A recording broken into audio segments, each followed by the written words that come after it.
What is up, my friends? The weekend has begun. Welcome along to Friday night's late night agenda. As I'm sure you're aware, the Reds are travelling to Molyneux to take on Wolves tomorrow, and we will of course have a watch along of it on our Twitch channel. You will find the link to that in the description of the video, or just search on Twitch and you'll find us there. As always, I want to know your thoughts on the subjects that I'm going to speak about tonight. I'm going to look a little bit ahead to the Jude Bellingham deal. Don't let your eyes gloss over just yet. Stay with me, it's only a small part of it. We're also going to look into what may potentially be going wrong behind the scenes at Liverpool Football Club, because from speaking to Liverpool fans in our Discord, obviously on streams and stuff, the general consensus is that something isn't right. We don't know what that is. We can't quite put our finger on it. Obviously, people have their own thought processes, but what we thought we'd do was just try and give you a little insight from what we've been able to gather information-wise, and then, of course, let you make up your own minds. So, look, you know the drill. Let me know your thoughts. Drop a like on the video and hit that subscribe button. Let's start off with an update from Christian Falk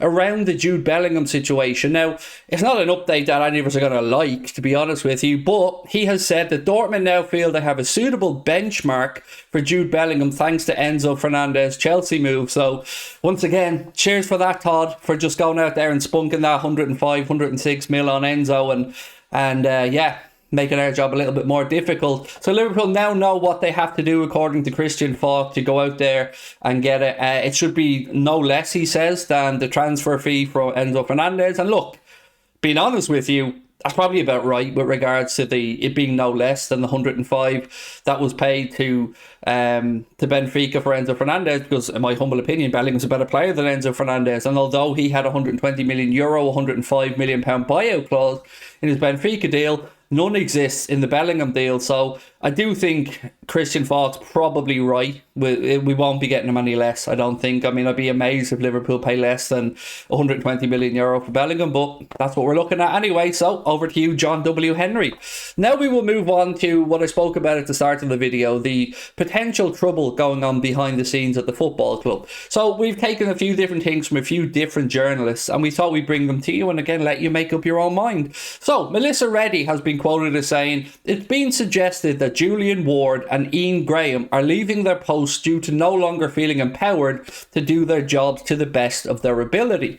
Why is that? Well, Melissa goes on a little bit further, or maybe gives some insight to it. "There is a large sentiment at the training complex that Andreas Kornmeier, head of fitness and conditioning and one of Jurgen Klopp's most trusted figures, wields too much influence and is hard to work with." Now, I hold Melissa Reddy in extremely high esteem when it comes to journalism, and Melissa Reddy wouldn't be putting this stuff out there if she hadn't been briefed about it. It is not what she does. She is ever reliable, in my opinion, and at least gives us an insight into potentially what might be causing this unrest behind the scenes.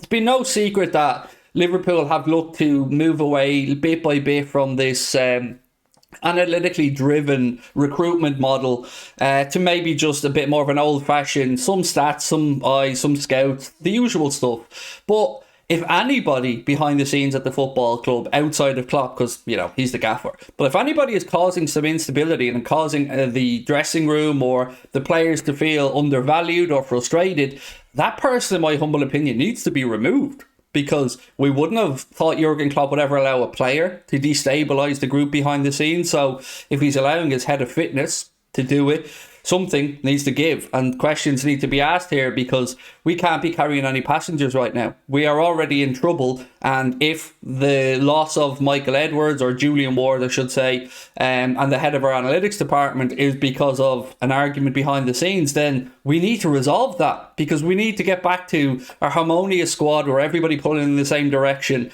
and everybody is of a similar mindset. No divides can be there. And look, again, this is somewhat conjecture, but again, I point back to Melissa Reddy's reliability as a journalist. At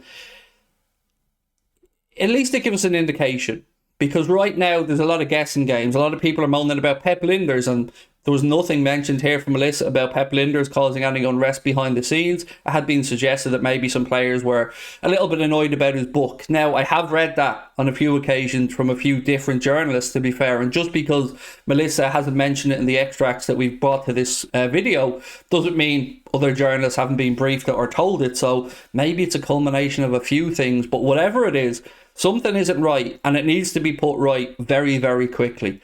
A little update on Naby Keita as well.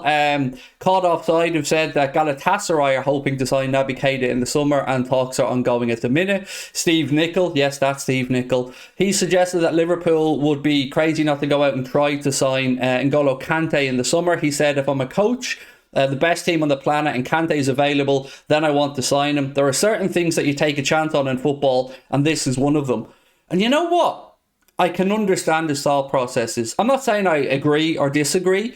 It is a gamble bringing on an aging player like that who would probably be on a relatively high contract and again has had injury concerns and has fallen off a little bit.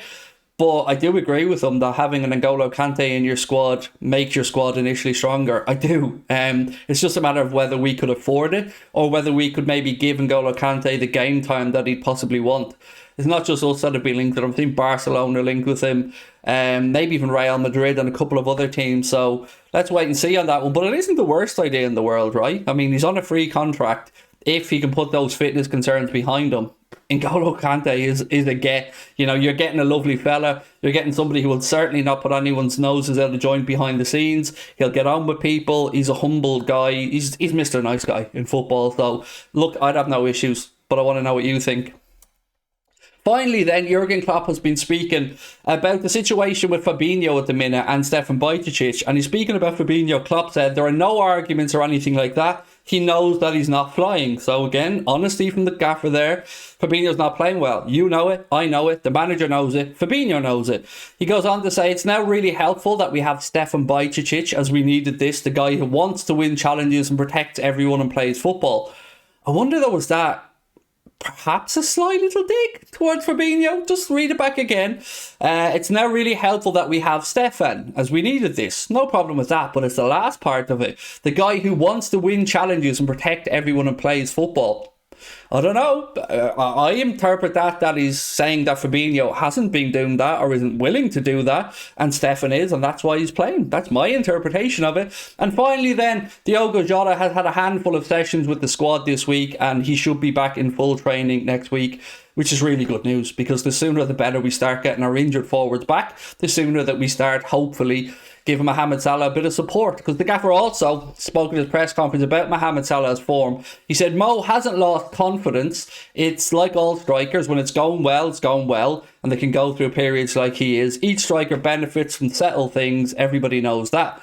Now, I don't disagree with Klopp on that, but I do disagree about his confidence. His confidence is lacking, and I think that's borne out in his XG. The fact that he's underperforming his own XG, which, remember, is only the situations he should be scoring in. So for me, I do think his confidence is taking a little dent, but I also think it's understandable. So hopefully when we get our forwards back and we get more rotation and we get more maybe a rest and certainly some support, then maybe we start seeing the best of Mo again. He was also jokingly speaking about Chelsea, and I've seen this taken out of context a lot by people today who were saying, I say nothing without my lawyer, I don't understand this part of the business, but it's a big summer, they're all really good players, so congratulations. He was joking. He was joking about that, and he made it clear in his press conference. So if you do see that taken out of context anywhere, call it out for what it is, which is just shithousery, because he didn't mean anything by it. It was a clear joke. So look, that is it for me tonight, my friends. Let me know your thoughts on the behind the scenes stuff of the club. Do you agree with Klopp about Fabinho and Bajcetic? Would you be okay if Naby Keita was allowed to leave and go to Galatasaray at the end of the season? And everything else that we've spoken about, Mohamed Salah and the like. I want to know your thoughts on it. Thank you again for your support. I hope to see you tomorrow. If I don't see you for the watch along, you will of course have a match reaction, player ratings, and then another match reaction with myself and Mr. Paddy Murphy after the game. Looking forward to it. It feels like a long time since we played. Can't wait. Talk to you then. Bye bye.